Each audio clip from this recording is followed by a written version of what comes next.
Hey, what's up you guys? Brandasauresrex here, coming at you with another figure review. Today we're going to be reviewing the 1974 MechaGodzilla.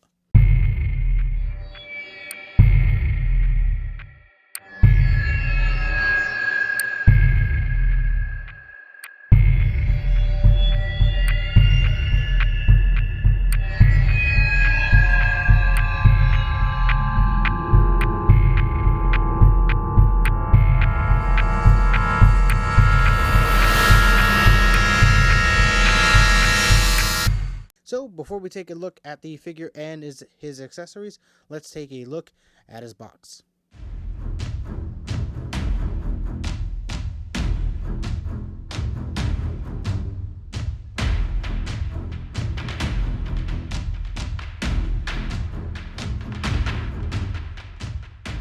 So now that we have MechaGodzilla's box out of the way, let's talk about his accessories. So the first thing I want to talk about is this lightning effect piece. So I have to say, going off the cuff, this attack beam, whatever you want to call it, looks absolutely amazing. I really like the thick translucent plastic that they're using here, and I like the little beam of spikiness that's going on here. It's actually pretty sharp.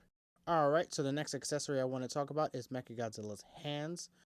So in the movie, MechaGodzilla does fire off some rockets from his fingertips, which is one of the most unique things I've said today.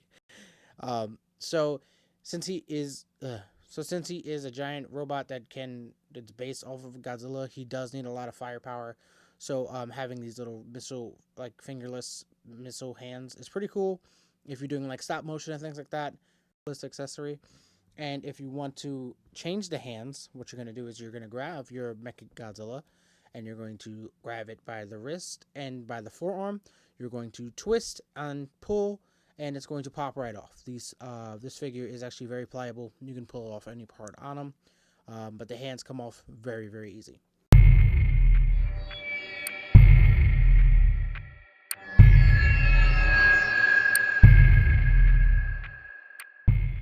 Alright, so let's take a look at MechaGodzilla himself. Starting at the head, MechaGodzilla has a really cool gunmetal kind of paint going on here with these cool yellow eyes.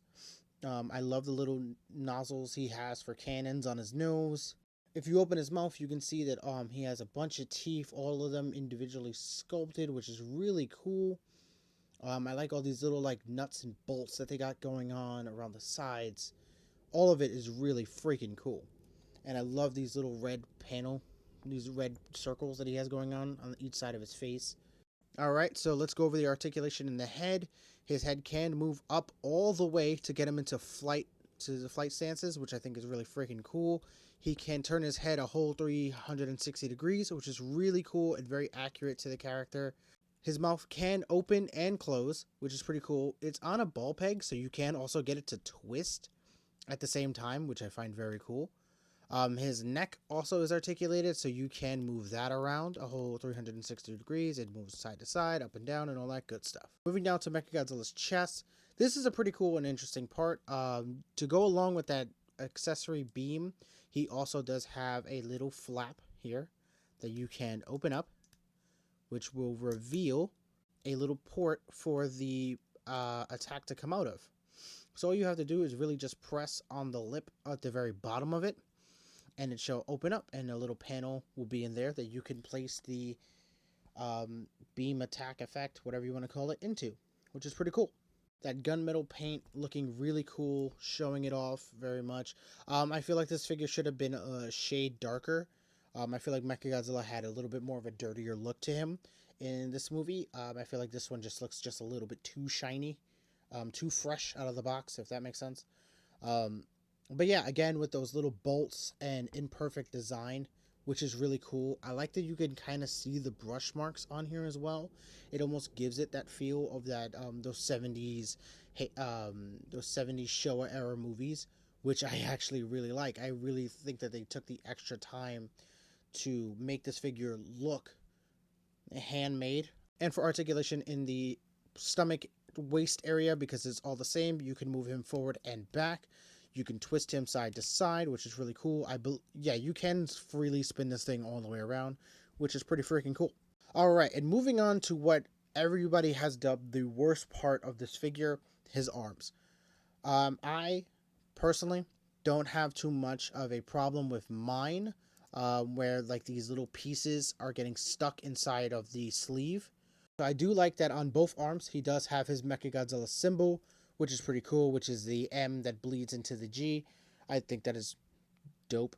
I think it's really dope, and I do like the also the handmade, I guess, bolts that you have going on here. I think it's really stupid that they went and made these individual sleeves for his shoulder, but for his forearm they just sculpted it. So just for his forearm, they could have just did the exact same thing on both parts. I don't know why they went with either one for both.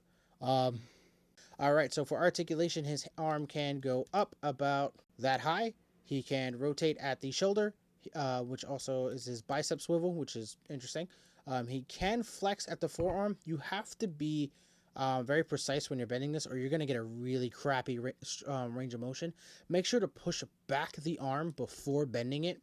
Like push back on his forearm to make sure that it's not rotated towards the front of the arm. Push it back, bend it forward, and then you'll get the complete range of motion out of it.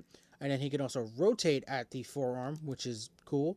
And then at the wrist, he can also rotate as well, which is, again, pretty cool. All right, moving down to his waist area, Mechagodzilla has a pretty cool design going on here as well.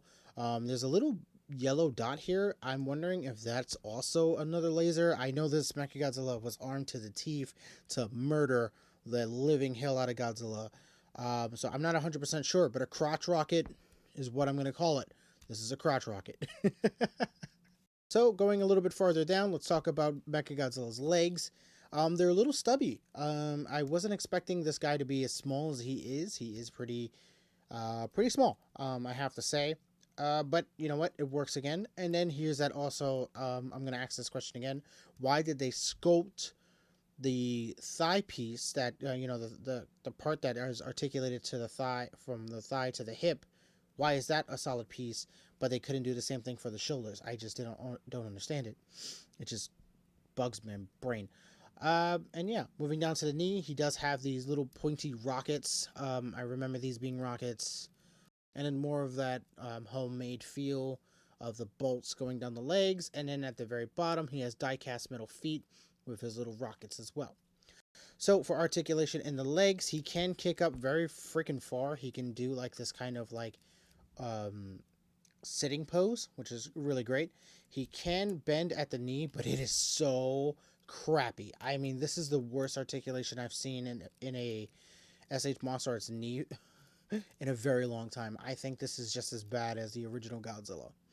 And then he can also rotate at the shins and knee. It's all kind of one thing that can rotate, which is pretty cool.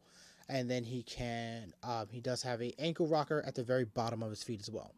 Alright, so now spinning this figure all the way around to the back, you can see Mechagodzilla's cool sculpt going down here. He does have his own design of dorsal plates that kind of remind me of the Godzilla from the 2014 movie, which is pretty freaking funny. Alright, and the last thing I'm going to talk about is the tail. His little short, stubby tail.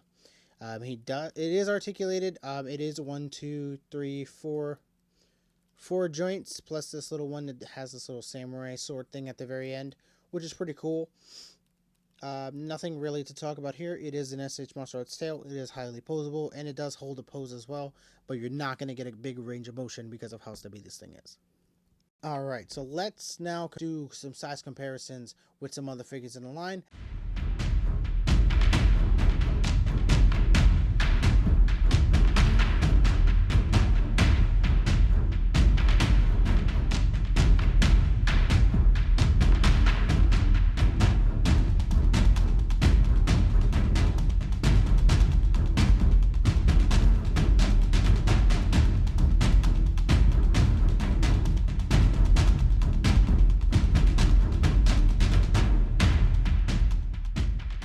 Alright, so now that we have all that out of the way, my final thoughts on Mechagodzilla is, it's pretty cool. I've heard people say that this was one of the worst figures in the line.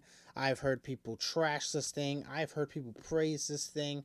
It's kind of been all over the mark for the S.H.MonsterArts MechaGodzilla 74 figure. Everywhere across the board, I've just seen people like loving or hating this thing, and I have to say I'm somewhere in the meh category. It's very cool to have. I wasn't too excited when this was announced. I kind of was on the fence about it. I knew I was going to get it because obviously I own everything else in the line, so might as well just buy this one. But the complete lack of accessories for me, this is just kind of sucks. This MechaGodzilla is one of the ones that goes all out at all times, so why not have him have all of the missiles, all of the smoke cloud effects for rockets that you can use in interchangeable parts. You did it with Mogira, so might as well have done it here.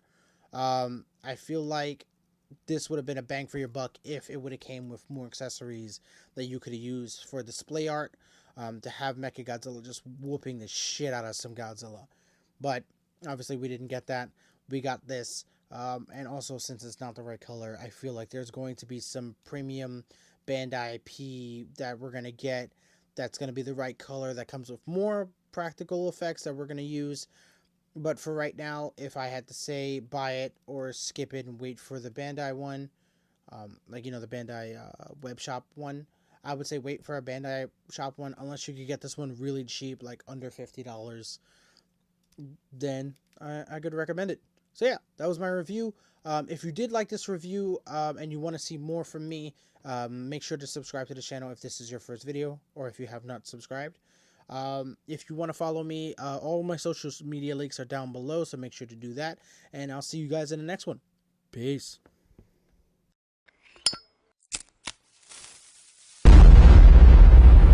That's crispy.